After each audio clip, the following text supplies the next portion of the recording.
Alrighty, everybody, what is going on? Welcome to another episode of Yammie Noob. So I was just out doing some fun stuff on the trails with the DRZ, having a blast, having a good time. Thought I recorded a bunch of stuff, had a bunch of good information for you guys, but it turns out that I was actually not recording.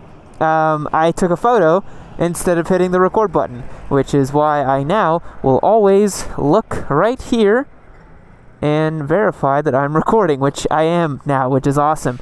Title of today's video is why I think everybody should ride off-road. If you do ride a motorcycle, you owe it to yourself to ride a dual sport. You owe it to yourself to ride off-road. If you're only interested in track day stuff, sport bike kind of stuff, owe it to yourself to ride these sort of bikes. How's it going? Good, how are you? Good. It's a beautiful dog. That's a beautiful bike. Thanks.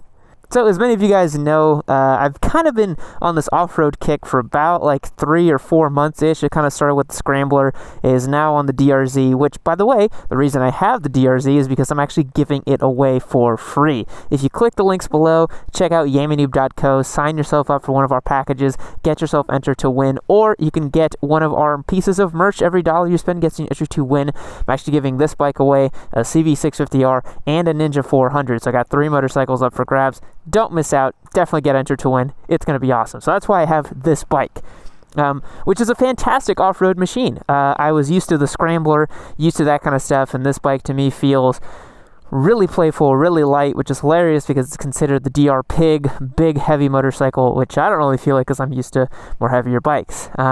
But you know, I'm trying to remember all my original points from the first take of this video. Hopefully I can do it, but I thought it'd be fun, you know, since I'm heading back home, we'll kind of cut through here in the neighborhoods and kind of have some fun and just be on the bike and have a good time. So come along with me. We'll chat about why I think everyone should ride off-road, what I've learned from it, and why it is awesome. So let's go. So I normally don't love vlogging in neighborhoods like this because I like to stay vigilant. You never know when a dog's going to jump out in front of you or a car is going to run a stop sign or something like that. So it's not my favorite spot to vlog in. So let's get back closer towards the city. So yeah, dual sporting, off-roading, why is it so great? Why do so many people who get into it and do it, you know, talk about why it's so great? First and foremost, I think the thing it teaches you more than anything else is motorcycle control. It just teaches you what a bike is going to do under slow speed conditions in a relatively safe environment. You know, it'll teach you what it feels like to pop the front wheel up. It'll teach you what it feels like to slide the rear around. It's just a really fundamental kind of lesson in motorcycling, and it's a lot of fun. I also think that when you go off-road, because the speeds are significantly lower than road duty and significantly lower than track duty, that's for sure, the risk is relatively small. Things can still go sideways when you're off-road. I know that, man, a lot of guys that I know have had some pretty nasty injuries off-road. One of my buddies comes to mind. His name is Brian. He runs a channel called Seat Time. Phenomenal rider, great off-road motorcyclist. Has actually never ridden on road. That's how committed he is to the off-road lifestyle. He had a really nasty knee injury, I believe it was, or he messed up his leg somehow riding, and at least I think he did. Brian, if I'm getting this wrong, please correct me in the comments below, and if you watch this video. But yeah, it can be nasty for sure, because if you fall and you're not wearing the proper protection, you can easily twist a leg or smash an ankle or something similar like that, and that's not fun. No one wants to get hurt when they're on the bike. It's a lot more fun to get home safe and have fun on your motorcycle. That's the other thing too. You know, off-road machines, they can keep you entertained for quite some time as well. I find that, for example, dual sports are really entertaining for, I mean, dude, I'm on this bike. I've been riding for 5 years, and I'm on this bike, and I'm having a blast. I love riding this thing. I'm trying to put not as many miles on it because it does end up taking quite riding out to the trails and backs adds a lot of mileage to the DRZ, and I'm trying to minimize the mileage so that, you know, it doesn't because I don't want to give it away with a bunch of miles on it. I just feel terrible being like, oh, it's this brand new bike and it has like 3,000 miles on it. But right now it's only got 245, so that's not so bad. Back on topic though, specifically for beginners, I think this bike and bikes like it make a lot of sense because they have more than enough to keep you entertained. I find that the DRZ 400 in particular, with its relatively lightweight 318-ish pounds and torquey 400cc engine, I mean, we're here in second gear, just, it's a lot of fun, man. I think a beginner on road would have a lot of fun with this bike. They could really kind of explore the torque with it and have a blast.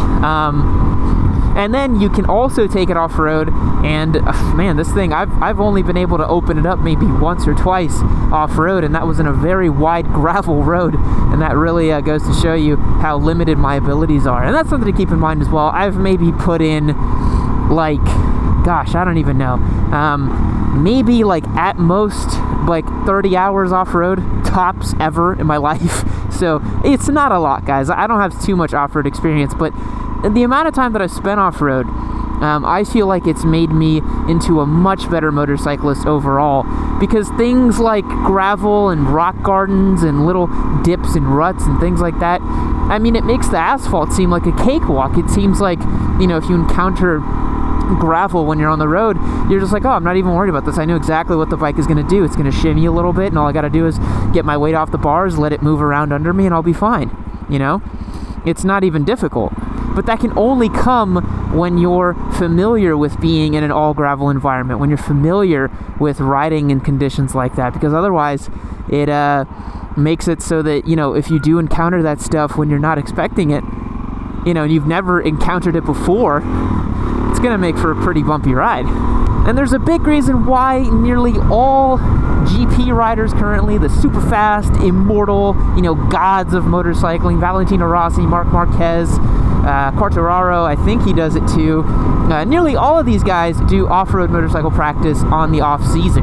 Valentino Rossi actually has his own ranch where he does a bunch of flat tracking stuff and just like has a blast ripping around these bikes and sliding them and getting the rear out and stuff.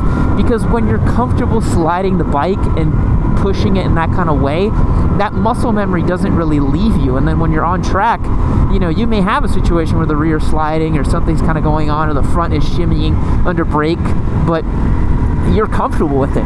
Like for me, for example, I'm much more, I guess, comfortable and into track day riding. Like I've got my 675R track bike. It's a lot of fun. I love ripping that thing around. I've done probably like 10 days on it this year total, so probably a good 50 or 60 sessions on track, well over 300 laps on that bike this year.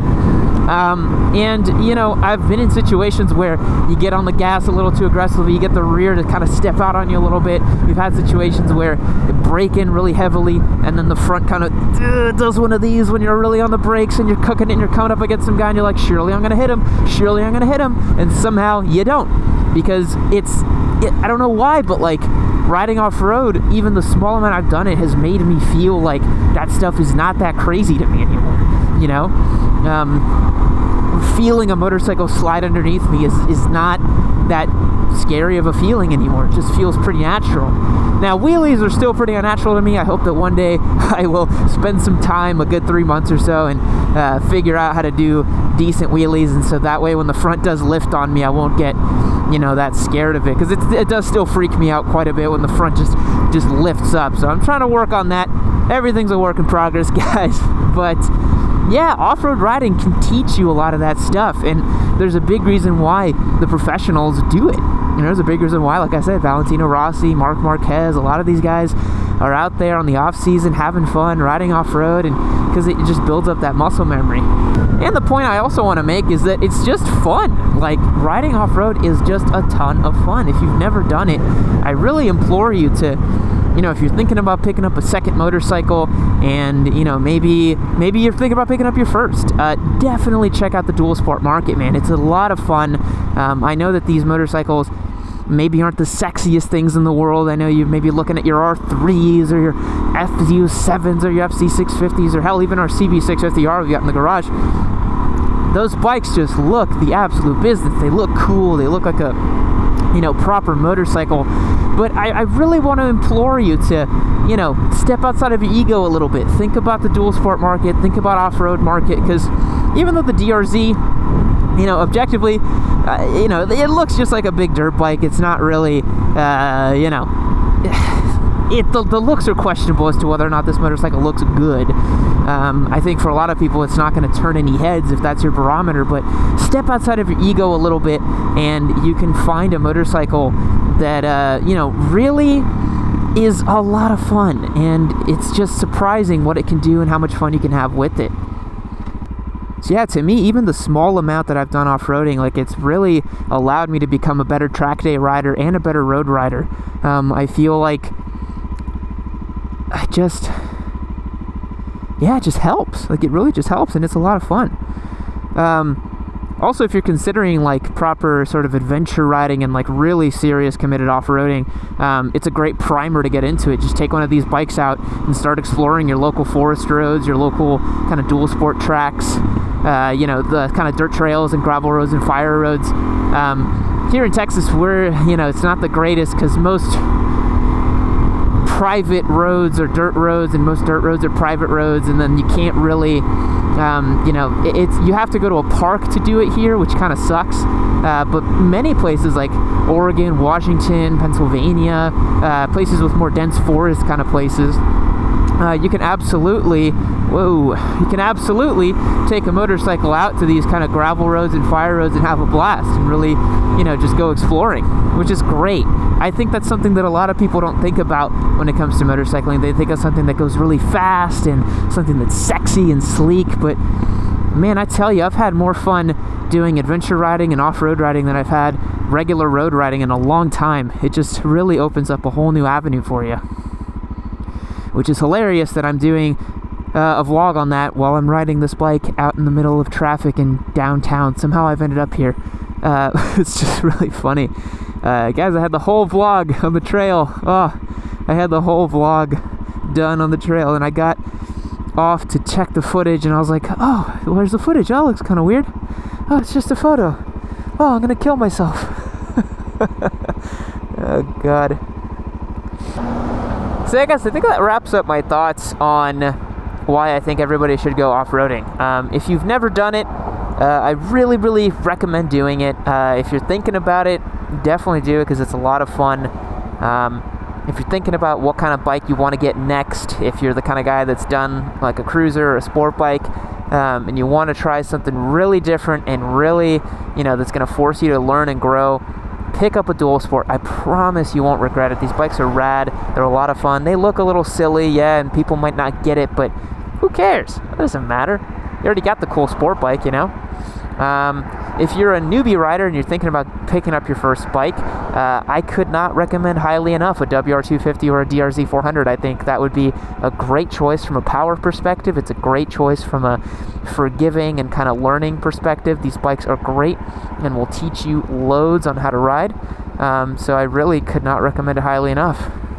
So yeah, I'm just going to wrap up my thoughts. I just noticed there's a Whole Foods over here, so I'm going to go grab some food.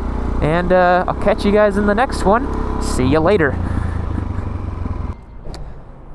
Man, speaking of beginner bikes, got a little BMW G310R right here, a little 390 Duke. Both great options. Right next to our little DRZ 400. Austin's on that beginner bike market. I think there's another Duke up there too. Damn, Duke is really popular, huh? That's cool. Also, to those of you who stick around to the end here, check out the secret Ahegao sticker right there on the back of the DRZ. That's for the winner. Only they will know. And you who watch this video. Okay, bye.